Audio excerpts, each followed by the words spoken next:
Board exam आ रहे हैं और टेंशन भी, लेकिन टेंशन को लेफ्ट साइड कर दो, और क्योंकि आज मैं आपको बताऊंगी वो एग्जाम टिप्स जो 90% स्कोर सीक्रेटली फॉलो करते हैं। कम टाइम में ज्यादा मार्क्स, क्लियर कंसेप्ट और जीरो स्ट्रेस में। तो चलिए स्टार्ट करते हैं ऐसे ऐसे एग्जामिनेशन टिप्स जो क्लास 10th एंड 12th में बहुत ज्यादा इंपॉर्टेंट है, जो आपको 90% स्कोर करने से कोई नहीं रोक सकता। तो पहले नंबर पर है create a realistic study schedule. क्योंकि देखो, रूटीन सब बनाता है, पर हमें रियलिस्टिक स्टडी रूटीन चाहिए। क्योंकि सब बना देता है कि 6 बजे उठना है, रात के 12 बजे तक पढ़ना है, सिर्फ बीच में 1 घंटे का गैप होगा। अरे कोई कर ही नहीं सकता, तो ऐसे रूटीन्स बनाने ही क्यों है। तो ऐसे ऐसे रियलिस्टिक स्टडी रूटीन्स बनाओ जो तुम कर सकती हो। ईच सब्जेक्ट बनाओ, जैसे कि कुछ कुछ बच्चे ऐसे भी बना लेते हैं कि सिर्फ एक ही सब्जेक्ट पढ़ना है। क्यों? सिर्फ 1 डे को 3 सब्जेक्ट पढ़ो, तो ये ईजी होगा, या फिर फ्रस्ट्रेटेड भी नहीं लगेगा, दिमाग में ज़्यादा प्रेशर भी नहीं आएगा। और सबको फिक्स आवर्स दो, मीन्स एक सब्जेक्ट को 3 आवर्स, देन दूसरे सब्जेक्ट को 3 आवर्स, ऐसे ऐसे दो। और ब्रेक लेना चाहिए। कुछ कुछ ऐसे लोग होते हैं सिर्फ पढ़ते रहते, दिमाग में कुछ नहीं घुसता। क्यों घुसता नहीं है? बिकॉज तुम सिर्फ पढ़ते रहते हो कि समझते नहीं हो। अगर तुम ब्रेक ले लेकर समझोगे और कंसेप्ट समझोगे तो तुम्हें ही याद होगा। और कुछ कुछ होते हैं कि सिर्फ रट्टे लगा देते हैं कि नहीं पढ़ना है तो पढ़ना है, पर ऐसा नहीं। कंसेप्ट समझो, प्रैक्टिकल करो, यही अच्छा होगा। और गैप लो, मीन्स थोड़ा फ्रेश हो जाओ, जो फटीग को दूर करेगा। और डिफ़िकल्ट सब्जेक्ट को कंसंट्रेट ज़्यादा करो। क्योंकि देखो, ऐसे ऐसे होता है कि वीक सब्जेक्ट मतलब हो जाता है, जैसे कि हो गया, जैसे कि कंप्यूटर हो गया, इंग्लिश हो गया, वो हो जाता है। पर ज़्यादा फोकस दो साइंस में, फिजिक्स, बायोलॉजी और मैथ्स ज़्यादा फोकस दो। क्योंकि अगर तुम कंप्यूटर को 6 घंटा पकड़ के बैठोगे तो इस सेंस नहीं बनता, क्योंकि वो हो जाएगा, मतलब थोड़ा सा पढ़ने के बाद हो जाएगा। पर ऐसे ऐसे टॉपिक को ज़्यादा फोकस करो जो नहीं होता, मीन्स मैथ को सॉल्व करो। एंड सेकेंड इज ज़्यादा एनसीईआरटी को फोकस करो। मतलब मैंने बहुत जन को देखा हुआ है कि वो सिर्फ मतलब 3-4 ठो सिर्फ गाइड्स होगा और कुछ नहीं पढ़ते। मतलब एक ही गाइड को कुछ थोड़ा थोड़ा से पढ़ जाते और डिफरेंट आंसर होने के कारण वो मेरे से तो नहीं हो रहा। पर ऐसा नहीं है, एनसीईआरटी को पकड़ो और एक ही सिर्फ गाइड रखना जो ये मतलब हेल्प करेगा। 3-4 मत रखना प्लीज़। और चैप्टर को अच्छे से पढ़ना, मीन्स थरोली पढ़ना, क्योंकि उसी में से ही क्वेश्चन आता है। तुम सोचते हो कि नहीं गाइड से ही सिर्फ पढ़ने से हो जाएगा, पर ऐसा नहीं है। गाइड क्या मतलब बुक से ही तो बना है, तो इसीलिए बुक को अच्छे से पढ़ना तो कंप्लीटली हो जाएगा। और हाँ, इंपॉर्टेंट फार्मूलाज जो मैथ्स और बायोलॉजी में, रिएक्शंस और फिजिक्स में फार्मूलाज जो बहुत ज़्यादा यूज़ होता है, मतलब इम्पॉर्टेंट है, तो उसको एक नोट में लिख दो जो ईजी होगा एग्ज़ाम के एक दिन पहले पढ़ने में। और डेफिनेशन, बायोलॉजी में बहुत डेफिनेशन है तो वो भी। उसके बाद डायग्राम्स, बायोलॉजी में डायग्राम्स भी होते हैं, और मैथ्स में भी बहुत सारा मीन्स थ्योरीज होता है, तो वो भी पढ़ लेना। उसके बाद प्रैक्टिस करना, मोर प्रैक्टिस चाहिए।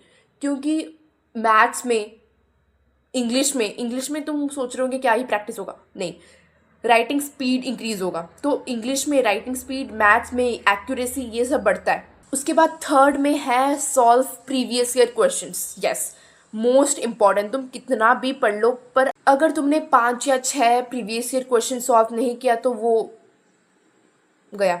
मीन्स खुद से करो और टाइम बाउंड के साथ करो। फॉर एग्जाम्पल 3 घंटे का एग्ज़ाम होता है, तो 3 घंटे का ही टाइम बाउंड लगा दो कि नहीं मुझे 9 से लेकर 12 तक करना है। उसके बाद है pattern.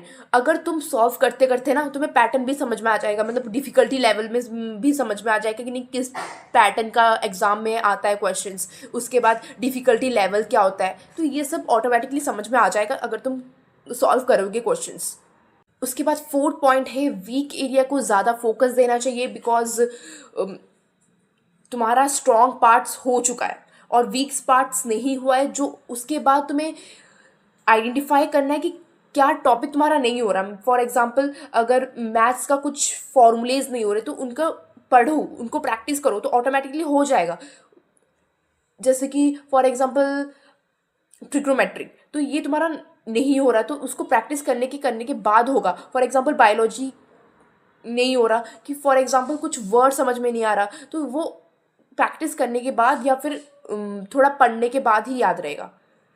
Revise them regular instead of postponing, वो जो इंडियन बहुत ज़्यादा करता है, तो वो इसीलिए पोस्टपोन मत करना और उसके बाद रेगुलरली प्रैक्टिस करना। अगर कुछ भी हो तो टीचर्स या फिर क्लासमेट से हेल्प लेना, because this is most important, because मैंने भी 12th में बहुत हेल्प लिया है मेरे मैम से। उसके बाद 5th है स्मार्टली वर्क करो। मैं हर रोज़ बोलती हूँ कि हार्ड वर्क भी मैटर करता है, स्मार्टनेस भी मैटर करता है, पर दोनों का कॉम्बिनेशन मोस्ट इंपॉर्टेंट है। ज़्यादा हार्ड वर्क मत करो, ज़्यादा स्मार्ट वर्क मत करो। ओवर स्मार्ट इज़ वेरी, यहाँ जैसे मैंने पहले बताया कि शॉर्ट नोट बनाओ, फॉर्मूला शीट्स बनाओ, फॉर्मूला बनाओ जैसे कि एक दिन पहले ही तुम्हें मतलब याद रह जाए। और यहाँ पर कीवर्ड लिस्ट लिखा हुआ है, इसका मतलब क्या? कीवर्ड लिस्ट मतलब बायोलॉजी में बहुत सारा वर्ड्स होता है, इंग्लिश में ऐसे से मतलब कुछ कुछ वर्ड्स होते हैं, तो वो कीवर्ड्स लिख लो। पर मैं अगर आपको सजेस्ट करूँगी तो एक चैप्टर में बहुत सारा कीवर्ड्स आएगा अगर तुम बिगनर हो तो। जैसे मैं बिगनर थी तो मुझे बहुत सारा बुक्स में आते थे, तो मैं क्या करती थी, एक लिस्ट ना बनाकर सिर्फ बुक में ही अंडरलाइन कर करके जाती थी, तो फिर मुझे एक दिन पहले, एग्ज़ाम के एक दिन पहले भी रिवाइज़ करने में दिक्कत नहीं आती थी, बहुत इजीली हो जाता था, मैं रिवाइज हो जाता था। अगर तुम्हें कुछ वर्ड समझ में नहीं आता तो गूगल में सर्च कर दो, वो इजीली अंडरस्टैंड है। मोस्ट इम्पॉर्टेंट है रिवाइज़ करना, बिकॉज अगर तुम पढ़ते जाओ तो तुम रिवाइज नहीं करोगे तो तुम्हारा दिमाग से उठ ही जाएगा ये टॉपिक क्या था। तो इसीलिए 20 to 30 मिनट्स रिवाइज करो। हाँ, उसके बाद है theory subjects. Yes, theory subject में हमारा मोस्ट इम्पॉर्टेंट होता है हेडिंग्स, सब headings. For example business study में, बीएसटी में, वो बहुत ज़्यादा सब हेडिंग्स होता है। फॉर एग्जांपल इंपॉर्टेंस, उसके बाद फीचर्स, उसके बाद एडवांटेज डिसएडवांटेज, बहुत सारा होता है। तो उसी में तुम्हें कीवर्ड्स को ज़्यादा फोकस करना चाहिए। कुछ कुछ होते हैं मतलब इम्पोर्टेंस, मतलब सिर्फ कीवर्ड्स पढ़ना होता है, पर वो अंदर का चीज़ भी पढ़ लेते हैं, पर अंदर का चीज़ कंसेप्ट होता है, वो तुम्हें खुद से पढ़ कर लिखना होता है, वो भी मतलब रटा लगा लेते हैं। पर ऐसा तुम्हें नहीं करना, तुम्हें सिर्फ की पॉइंट्स के ऊपर ज़्यादा फोकस करना है, तो तुम्हारा हो जाएगा। और कीवर्ड्स पढ़ने के बाद उसके बाद तुम्हें कंसेप्ट को भी समझना होगा, उसके बाद तुम ट्रांसलेट करके इंग्लिश में लिख सकते हो। 6 नंबर है प्रैक्टिस राइटिंग स्पीड, बहुत ज़्यादा इंपॉर्टेंट है। बिकॉज ऐसा है ना कि चलेगा अगर तुम्हें नहीं आ रहा और तुमने छोड़ दिया तो चलेगा, अगर तुम्हें आ रहा है और तुम्हें टाइम नहीं मिला, बहुत दर्द होता है, बहुत। इसीलिए मैंने फर्स्ट में ही बताया था मोस्ट इम्पॉर्टेंट है मॉक टेस्ट। ये बहुत ज़्यादा इजी होगा और स्ट्रेस में नहीं लेना पड़ेगा। इंग्लिश में मैं नहीं बता रही, मैथ्स की बात, इंग्लिश में और साइंस में प्रेजेंटेशन बहुत ज़्यादा इंपॉर्टेंट है, क्योंकि प्रेजेंटेशन ऐसा है ना कि देखने के बाद इम्प्रेशन, पहला इम्प्रेशन वही पड़ता है, प्रेजेंटेशन और हैंड राइटिंग। मैं इतना ज़्यादा हैंड राइटिंग के ऊपर फोकस नहीं करूँगी, बिकॉज हैंड राइटिंग अच्छा हो या बुरा हो, पर हाँ रीडेबल होना चाहिए। अगर तुम्हें मतलब कुछ भी लिख दिया, मतलब ये समझ में नहीं आ रहा है तुमने क्या लिखा है, तो ऐसा नहीं होना चाहिए, रीडेबल होना चाहिए, समझ में आए। और इतना ज़्यादा मतलब सुंदर सुंदर करके लिखने का ज़रूरत नहीं है, तुम्हें ज़्यादा प्रेजेंटेशन के ऊपर फोकस देना है। फॉर एग्जांपल क्वेश्चन दिया गया है, यहाँ पर तुम्हें फ्लो चार्ट बनाना है, डायग्राम्स बनाना है, पॉइंट्स में आंसर लिखना है, तो ऐसे करने से हो जाएगा। ज़्यादा मतलब हैंड राइटिंग के ऊपर ज़्यादा फोकस मत करना, यहाँ पर रीडेबल होना चाहिए। यस, 7 नंबर है प्रेजेंटेशन के ऊपर। मैंने अभी जो बताया वो प्रेजेंटेशन के ऊपर ये है कि क्लियर पॉइंट्स में होना चाहिए। यस, मतलब साइंस में थोड़ा थोड़ा पॉइंट्स नहीं होने से चलेगा, बट बिजनेस स्टडीज़ में पॉइंट्स, इम्पोर्टेंस में, एडवांटेज में, डिसएडवांटेज में, यहाँ पर पॉइंट्स में लिखना होता है। प्लीज़ पैराग्राफ मत लिखना, वो बुरा इंप्रेशन पड़ता है टीचर के ऊपर। कीवर्ड्स, यस, मैंने जो बताया कि अंडरलाइन कीवर्ड्स इंपॉर्टेंट है। मतलब अगर तुम, मैं क्या करती थी, एग्ज़ाम लिखने के बाद 15 मिनट जो टाइम बचता था या फिर 10 मिनट जो टाइम बचा, मैं थोड़ा सा थरोली मतलब अंडरलाइन कर देती थी कौन सा कीवर्ड्स है, तो वो अच्छा होता है। और कुछ कुछ होता है मतलब एक क्वेश्चन का आंसर लिखेंगे उसके बाद अंडरलाइन करके, पर ऐसा मत करना क्योंकि टाइम नहीं मिलेगा। अगर तुम्हें टाइम मिले तो कीवर्ड्स अंडरलाइन कर देना, अगर टाइम नहीं मिल रहा तो चलेगा, टेंशन मत लेना, नहीं, क्योंकि अगर तुमने लिखा होगा तो मार्क मिलेगा। उसके बाद मैंने जैसे बताया डायग्राम में लिखना, क्योंकि वो बहुत अच्छा होता है, मतलब प्रेजेंटेशन के लिए अच्छा होता है, क्योंकि टीचर को सच में लगता है कि नहीं वो बंदा कुछ जानता है, इसीलिए उसने डायग्राम बनाया है। 8 नंबर पे है हेल्थ को अच्छा रखना। मैंने देखा है कि मतलब बहुत जन 1 घंटा 2 घंटा सिर्फ सोकर उठकर पढ़ते हैं। सुबह नहीं पढ़ेंगे, सुबह सिर्फ स्क्रॉल करेंगे रील्स वगैरह, और रात को बैठकर पढ़ेंगे, सिर्फ 1 या 2 घंटा सोएंगे। तो ऐसे करने से हेल्थ के ऊपर भी बहुत ज़्यादा मतलब इफेक्ट आता है। तो प्लीज़ ऐसा मत करना।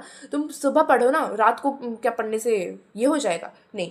तो sleep 7 to 8 hours and then eat light, heavy मत खाना और हेल्दी खाना। लेट नाइट स्टडी मत करना। मतलब ये मैं करती हूँ, मैं भी मना नहीं कर रही, मैं लेट नाइट स्टडी करती हूँ, पर ऐसा नहीं है मैं हेल्थ के ऊपर मतलब सोती हूँ, मैं सफिशेंट सोती हूँ, उसके बाद आकर पढ़ती हूँ। ऐसा नहीं है कि रात भर जाग कर पढ़ूँ कि नहीं एग्ज़ाम है कल तो मुझे पढ़ना है, पर ऐसा नहीं है। तो मैं थोड़ा थोड़ा करके हर रोज़ पढ़ती हूँ, जो मेरे हेल्थ के ऊपर ज़्यादा इफेक्ट नहीं डालता। 9 नंबर पे है स्टे काम। मैं अभी आपको एक, अगर तुम लास्ट वीडियो के एंड पे आ ही गए हो तो मैं एक बोनस टिप देना चाहूँगी कि देखो, पहले अगर तुम जाते हो ना एग्ज़ाम सेंटर को, तो जल्दी जाना, बहुत जल्दी जल्दी मतलब 45 आवर जल्दी जाना। उसके बाद देखना कि नहीं तुम्हारा कौन सा रूम है वगैरह देखना। उसके बाद क्लास में जाना, हेड डाउन करना, रेस्ट लेना, मतलब हेड डाउन करके सो मत जाना, रेस्ट लेना।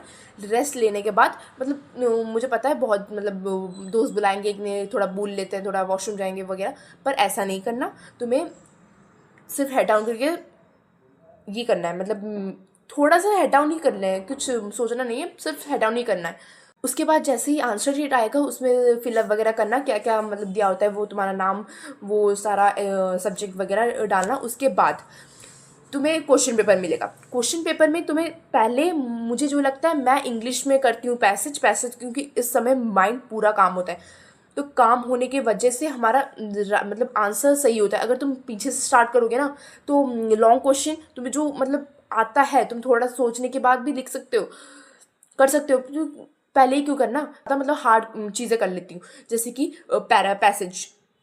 पैसेज कर लेती हूँ इंग्लिश में। उसके बाद जो एमसीक्यूज क्वेश्चन होते हैं, जैसे कि मैथ्स में एमसीक्यूज क्वेश्चन होते हैं, उसके बाद एसएसटीज में, बीएसटी में, बिजनेस स्टडीज़ में, अकाउंट्स में, साइंस में। तो इसी में मैं क्या करती हूँ, पहले क्वेश्चन जो होता है ना एमसीक्यूज क्वेश्चन, पहले उसको मैं टिक कर देती हूँ कि कौन सा करेक्ट है। यहाँ पर ही मैंने क्वेश्चन पेपर में ही टिक कर देती हूँ, या फिर टिक नहीं करना तो ऐसे एक बिंदु लगा देती हूँ जिससे दिखेगा नहीं, मतलब हमें दिखेगा पर टीचर को नहीं दिखेगा। तो ऐसे ऐसे ही कर देती हूँ। करने के बाद तुम्हें क्या करना है, क्वेश्चन आना है, मतलब 3 mark question, 4 mark question, 5 mark question, 8 mark question, इसमें आना है। उसके बाद तुम्हें देखना है कि होता है कि 5 ठो क्वेश्चन है, तुम्हें 3 ठो करना है, तो इसको देखना है कि तुम्हें कौन सा क्वेश्चन पहले करना है। तो ऐसे ऐसे इसको टिक कर देना, जो 3 ठो क्वेश्चन तुम्हें करना है, उसके बाद हो गया। उसके बाद जैसे ही 15 मिनट जाने के बाद तुम लिखना स्टार्ट करोगे, वो तुम्हारे ऊपर डिपेंड करता है तुम कहाँ से लिखे, मतलब एमसीक्यू से, या फिर करना चाहते हो, या फिर लास्ट से करना चाहते हो, या कौन सा सेक्शन से करना चाहते हो, ये तुम्हारे ऊपर पूरा डिपेंड करता है। पर ऐसा ही, क्योंकि पहले तुम्हारा माइंड काम होता है, इसलिए एमसीक्यूज पहले करना है। हाँ यस, मैंने बता दिया कि सेंटर में जल्दी जाना, उसके बाद क्वेश्चन पेपर थरोली रीड करना, इजी क्वेश्चन फर्स्ट अटेम्प्ट करना, क्योंकि मुझे लगता है कि पहले जो पैसेज होता है वो पहले करना है, क्योंकि उस समय माइंड काम रहेगा, तो इजीली तुम्हें समझ में आएगा नहीं पैसेज में क्या बोला है। क्योंकि मुझे लगता है कि लॉन्ग क्वेश्चन, इंग्लिश में लॉन्ग क्वेश्चन ना बहुत ईजी होता है, सीक्यूज जो पैसेज वाले होते हैं ना वो बहुत ज़्यादा ट्रिकी देते हैं, तो इसीलिए पहले पैसेज ही करना है, उसके बाद जाकर लॉन्ग क्वेश्चन करना। वो 10th नंबर है, लास्ट मिनट में जो रट्टा लगाता है वो मत करना, क्योंकि तुम जो पढ़े होगे वो भी भूल जाओगे। और ट्रस्ट योर प्रिपरेशन, तुम जो भी प्रिपेयर करो वो अच्छे से करो। और हाँ, शॉर्ट नोट्स मैंने जो पहले बताया था, जो शॉर्ट नोट्स होते हैं तो वो अच्छे से करके जाना। मीन्स एक दिन पहले शॉर्ट नोट्स जो तुमने बनाया होगा, फॉर्मूला जो बनाया होगा, कीवर्ड्स जो तुमने बुक में अंडरलाइन किया होगा, वो अच्छे से थरोली रीड करके जाना। तो वो एक रीड करोगे तो तुम्हारा पूरा फ्लैशबैक होगा कि नहीं तुमने क्या क्या पढ़ा था इसमें। तो ऐसे ही तुम्हारा हो जाएगा। और स्टे फोकस्ड एंड काम, पॉजिटिव रहना। ऐसा कुछ नहीं है कि रॉकेट साइंस करना है, 99% लेकर आना है, ऐसा नहीं है। हाँ, तुम पढ़ने से हो जाएगा, तो ऐसा कुछ नहीं है। और ये सब टिप्स थे, और आई एम 110% श्योर कि अगर तुम इस सब को फॉलो करते हो तो डेफिनेटली तुम कर सकते हो। 90% क्या, तुम 93, 94 तक ले आओगे। पर हाँ, तुम्हें ज़्यादा स्ट्रेस नहीं लेना, तुम्हें पढ़ना है और हाँ, अवॉइड करना है डिस्ट्रैक्शन, क्योंकि इस समय डिस्ट्रैक्शन बहुत होता है, तो प्लीज़ अवॉइड करना। और बेस्ट ऑफ लक। अगर तुम्हें थोड़ा सा भी इंफॉर्मेटिव लगा होगा तो लाइक शेयर एंड सब्सक्राइब।